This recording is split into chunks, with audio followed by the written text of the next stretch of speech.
All right, greetings. Greetings, Aquarius. This one's for you. Hi, there you are. This is Tarot Lumination, and it is a little mid-May tune-up for everybody. Watch for your sun, moon, and rising, especially if each one is different. You know the drill. You've been here before, hopefully. And we'll make the best of it. I'm just going to use a little situational spread, okay? But it's very effective in situations like this. Cards are already well shuffled in advance, but I'm going to do some more in a moment. I want to show you a quick overview. This is like a generic astrodoodle for the moment. I'm focusing on the full moon. It's happening right now. You might see this a bit late, but no matter. And I'm going to turn this into an Aquarius astrodoodle by doing this. Okay, you are now on the horizon. Okay, that is the horizon. Okay, there's the Aquarius energy. There's your opposing energy, the Leo. Okay, so that's the horizon. This is the horizon. All right, so this full moon, as you can see, it is in your fourth house, home, family, your place of security, your sense of like domestic caring, you know, the things that count, like where you do sleep at night. Who are the people who are in your home, your family, okay? And how is that impacting your career? This is your 10th house. Scorpio rules your 10th house. Taurus rules your 4th house. So there's a big polarity going on. It might be uncomfortable for you because the Scorpio-Taurus axis is actually squared to your Aquarius axis. I'm not going exactly by the degrees, but in general, that would be squared to you. So all I'm sensing here is that it's a really important time to be aware about what do you feel is going on here? What is really being really heavily lit up here by all this Taurus energy? You've got Sun, Mercury, Venus, and Uranus all swirling around in here right now. And of course, the Uranus is systematically going to tip everything up on its side and shake things up a lot. So be aware of that, and that will impact your destiny, your sense of, let's say, purpose and meaning here on the planet. Okay, so just be aware of that. Anyway, let's keep going. We don't have a lot of time to do all this stuff. Actually, we do. We've got enough time. We've got the perfect time. It's the perfect time. It's the perfect time. It's the perfect time for you to decide. For you to decide. To let love in. To let love in. Love and healing. Love and healing. I'm working on a little song, Aquarius. You're wacky enough to understand that. Those were some of the lyrics. All right, here we go. Cards are well shuffled. Please invite your invisible friends. They're out there somewhere, okay? They're all out there. This is the, let's just say this is the full moon that's just passed, and we live somewhere over here, okay? All right, let's do this.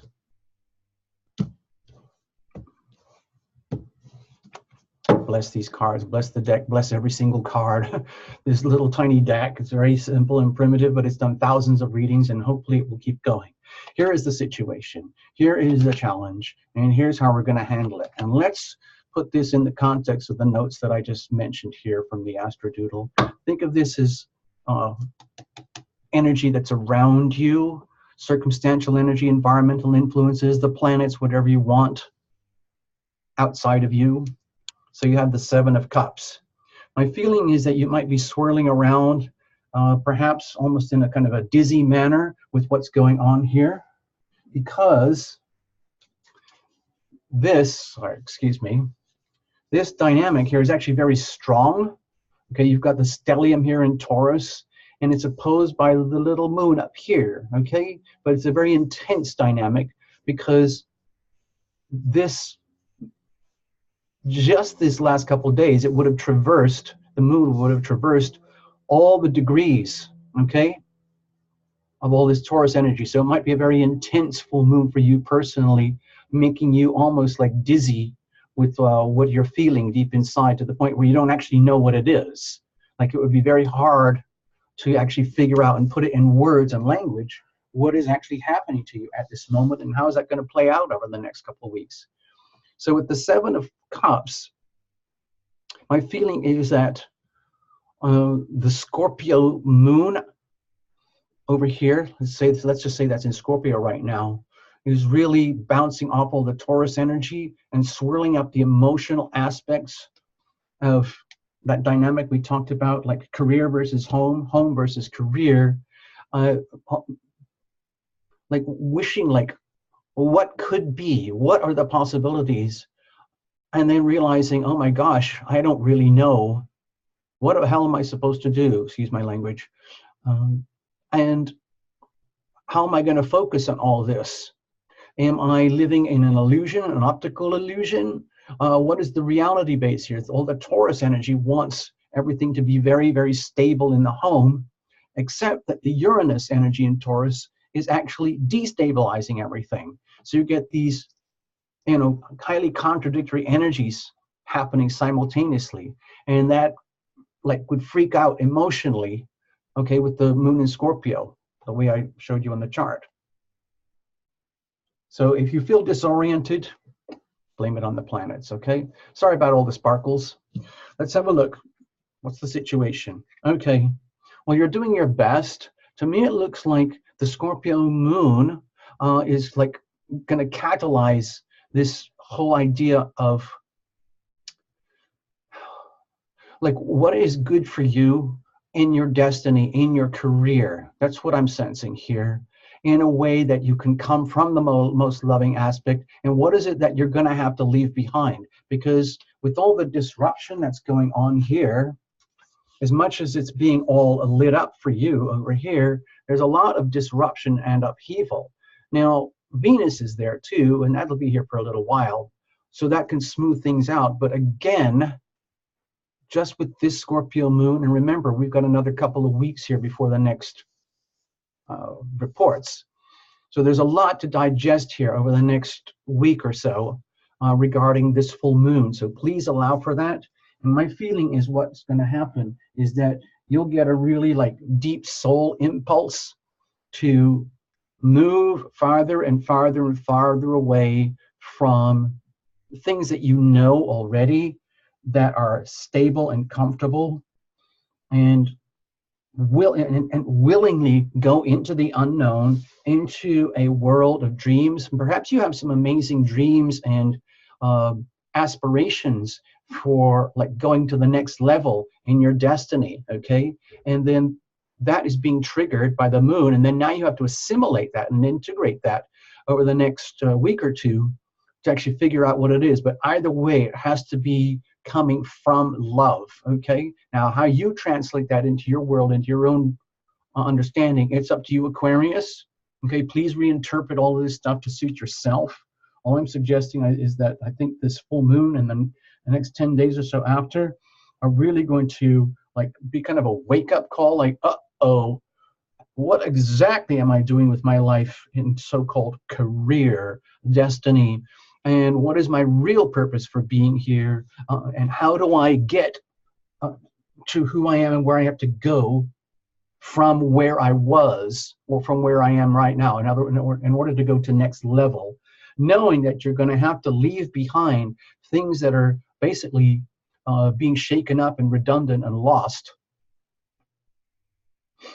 Okay, what's the challenge with all of this? Okay, so with the Ten of Swords here, my feeling is that, you know how people sometimes get attached to their pain and suffering to the point where it's their identity, and you don't know that it's happening, especially if you've suffered a lot of like repeated shock and trauma, almost like PTSD, you know, what is it? Post-traumatic stress disorder. And if that's deeply embedded, I don't know if you've ever dealt with people or met people, or if you have PTSD in any way, shape, or form, but it can be so deeply embedded that you really don't even know it's there. And it's very, very hard. It might be hard to diagnose and very hard to heal and cure. And so if you are, let's say, deeply wounded over and over and over and over again, and that's got to the point where it's your identity as opposed to a wound, then that is a deep problem. How do you get from here to here? Okay? How do you get back to love if you are like suffering unbearably over and over and over again, whether it's self-inflicted or inflicted upon you. It almost doesn't matter. Either way, it's your pain and you own it. So what are you going to do about it? Okay, it's really hard to diagnose and heal and cure. So you might be on a very unexpected path of self-healing. In other words, almost having to go into a state of, I don't know, to me it feels like getting in contact with the great beyond. To me it almost feels like, okay, let me do this again, where in your own quirky Aquarian way, like it's like the feeling of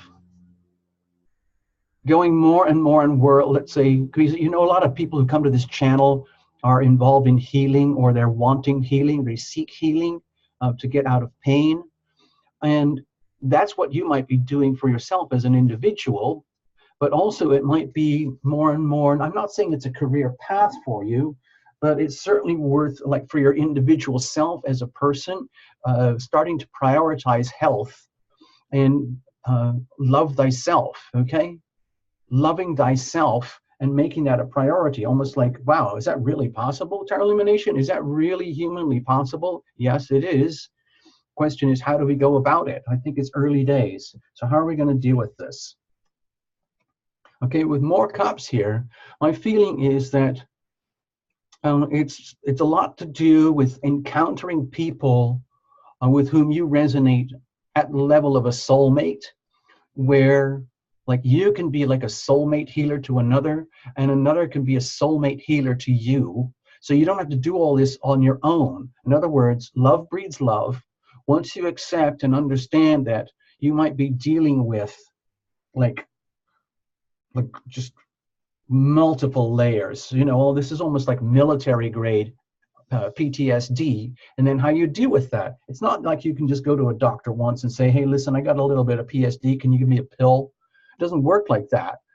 A lot of this type of energy here is it's cumulative. This could have been piling up for many years, even since childhood, for example. Who knows what happened to you in childhood, okay, in the home, in some way, shape, or another, but that has a deep impact for the rest of our lives. So all I'm suggesting is now, maybe we're at a point here, Aquarius, where you look around you, you see that there is so much love. I don't think you'd be here hanging out this channel unless you were aware or eager to get in touch with the healing power of love, in which case you start to realize, oh my gosh, that's like, oh, I get it, I get it, I get it.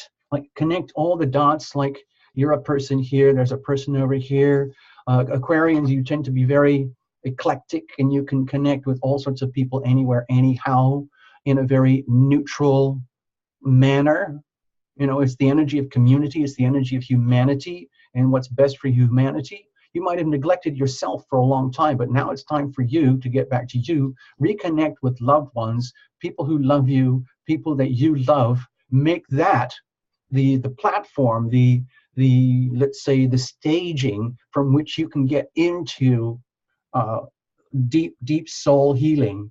And there are certain types of healing that can only occur through soulmates and through deep loving connections in a very kind of intimate way. Sometimes, you know, here's the energy of intimacy. Scorpio, more than any other sign, represents deep soul intimacy.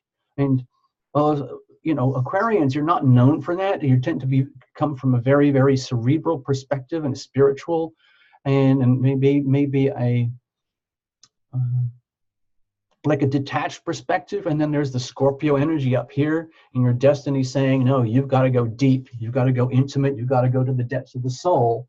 And it might feel very strange and weird and contrary for you, Aquarius, that looks like the way to go about all this stuff, okay? I think you can handle it. I'm going to give one little oracle card here to wrap it up, and hopefully this will help a little.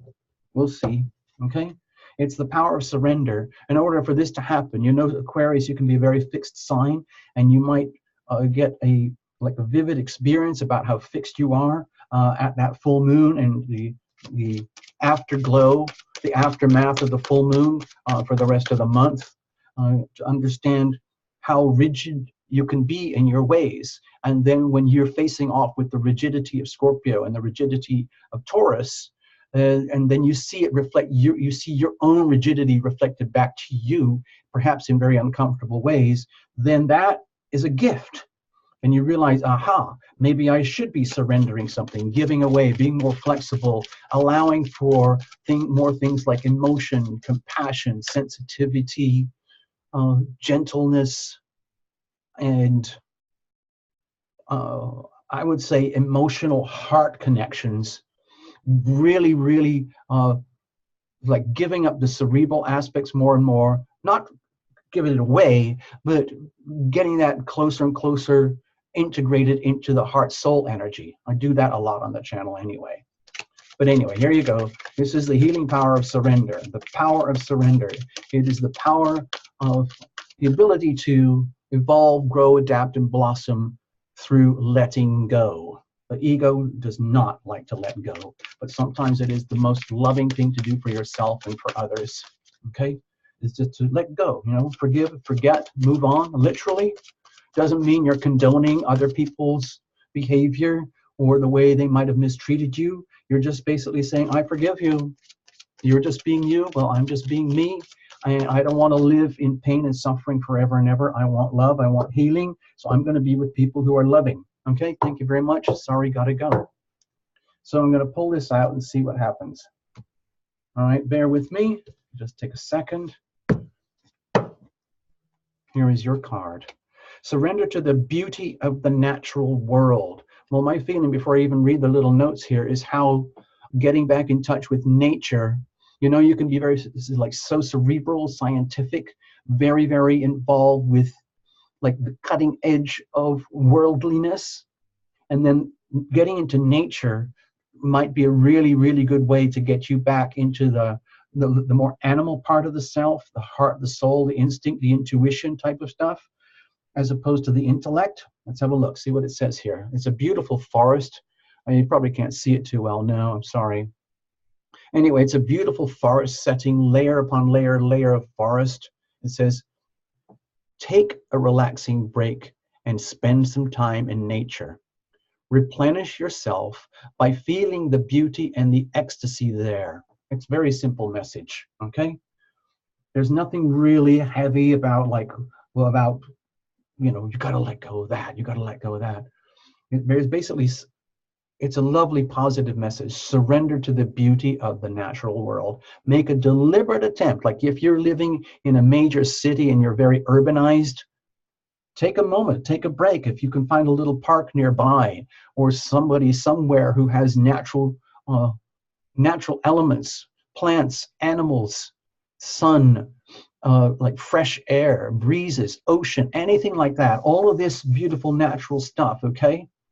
And just set aside all the computers and the laptops and the hubbub and the craziness of day to day, all right? So I'm going to check out with you now.